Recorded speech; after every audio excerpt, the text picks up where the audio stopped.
उत्तर प्रदेश में योगी सरकार ने एक बड़ा और ऐतिहासिक कदम उठाया है। राज्य के मदरसों में धार्मिक शिक्षा के साथ साथ आधुनिक शिक्षा यानी अंग्रेजी और गणित जैसे विषयों को भी अनिवार्य किया जाएगा। इस फैसले का मकसद मदरसों के छात्रों को मुख्यधारा की शिक्षा से जोड़ना है, उन्हें प्रतिस्पर्धात्मक माहौल में आगे बढ़ाने का अवसर देना है। इसके लिए सरकार ने एक 5 सदस्यीय उच्च स्तरीय समिति गठित कर दी है, जो पूरे राज्य के मदरसों के पाठ्यक्रम में बदलाव की रूपरेखा तैयार करेगी। सरकार की ओर से बनाई गई हाई लेवल कमेटी को निर्देश दिया गया कि वो 1 महीने के भीतर अपनी रिपोर्ट शासन को सौंपे। ये कमेटी न केवल पाठ्यक्रम में बदलाव का खाका तैयार करेगी, बल्कि शैक्षणिक और प्रशासनिक सुधारों को लेकर भी सिफारिशें देंगी।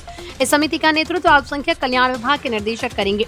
समिति ये भी सुझाव देगी कि किस प्रकार योग्य शिक्षकों की नियुक्ति की जाए ताकि नए पाठ्यक्रम को प्रभावी रूप से लागू किया जा सके। मदरसों में लंबे समय से केवल दीनी तालीम दी जाती थी, लेकिन अब सरकार का मानना है कि छात्रों को धार्मिक शिक्षा के साथ आधुनिक विषयों की जानकारी भी दी जानी चाहिए।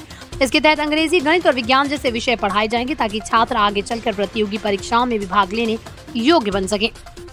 हालांकि धार्मिक शिक्षा को पाठ्यक्रम से हटाया नहीं जाएगा, बल्कि उसे बनाए रखते हुए आधुनिक विषयों को जोड़ा जाएगा।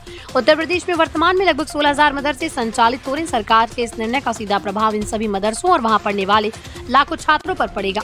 कमेटी की रिपोर्ट आने और शासन से मंजूरी मिलने के बाद पूरे राज्य में एक समान मदरसा पाठ्यक्रम लागू किया जाएगा। इसका उद्देश्य मदरसों को भी आधुनिक शिक्षा व्यवस्था का हिस्सा बनाना, जिससे वहां पढ़ने वाले छात्र केवल धार्मिक ही नहीं बल्कि आधुनिक जीवन के लिए भी तैयार हो।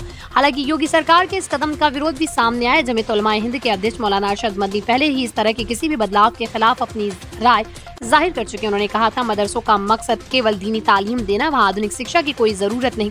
लेकिन सरकार का कहना है कि मदरसों के छात्र भी देश के नागरिक हैं और उन्हें भी बराबर का अधिकार है कि वो आधुनिक शिक्षा प्राप्त करें और आगे बढ़े। सरकार का ये स्पष्ट मानना है कि शिक्षा का अधिकार सभी का है और धार्मिक संस्थाओं को भी समय के साथ अपने पाठ्यक्रम में बदलाव लाकर बच्चों के हित को प्राथमिकता देनी चाहिए।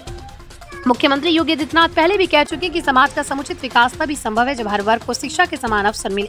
इस दिशा में मदरसों में मॉडर्न एजुकेशन लागू करना एक सकारात्मक और ऐतिहासिक प्रयास माना जा रहा है। योगी सरकार का ये फैसला शिक्षा के क्षेत्र में समावेशिता और आधुनिकता को बढ़ावा देने की दिशा में एक बड़ा कदम है। हालांकि विरोध के स्वर भी उठे हैं, लेकिन अगर ये पहल सही तरीके से लागू होती है तो ये हजारों छात्रों के भविष्य को संवारने वाला साबित हो सकता है। अब निगाहें इस हाई लेवल कमेटी की रिपोर्ट और उसके बाद शासन के फैसले पर टिकी है, जिससे तय होगा कि यूपी मदरसों में शिक्षा का चेहरा किस तरह बदलेगा।